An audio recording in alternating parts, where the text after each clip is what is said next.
3 days with the new Samsung Galaxy Z Fold 6. The nearly $2,000 Z Fold 6 is here. The big question is, should you buy it? How is the battery life? Is the new display actually wide enough? What about those cameras? Are they actually better despite having the same hardware? And why do they beat every other standard phone on the market in one particular area that I'm gonna explain later in the video? How's the software stability and AI features? We're gonna talk about everything you need to know. So it's been a while since I had a Samsung Fold as my main device, and right off the bat, the big reason behind that is my favorite change, which is the design. Yes, it may not look too different visually compared to the previous generation, but it's a completely different story when it comes to the in-hand feel, the actual real-life usage, as well as the in-pocket feel. For the first time ever, Samsung's Fold is not a brick. It's slightly shorter but wider, thinner, and most importantly, it's lighter at about 239 grams. It's almost the same weight as a standard smartphone, which is really good. But is it the thinnest Fold? No. Is it the lightest Fold? Hell no. But does it feel more premium or bougie when you compare it to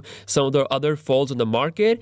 Absolutely. This is hands down one of the most, if not the most premium folds out there. The smooth square sides with the boxy S24 Ultra kind of look is my favorite. I really like these clean sides along with this squared premium look. It genuinely does feel like you're holding a $2,000 device. And yes, I like this pink color. It is subtle and it looks really good in real life. I think they did a great job overall with colors. We have a blue, silver model, but weirdly a carbon fiber black model, which honestly in my opinion looked kind of cheap because it seemed like it had a skin on it. But as far as the other color options goes, they look great.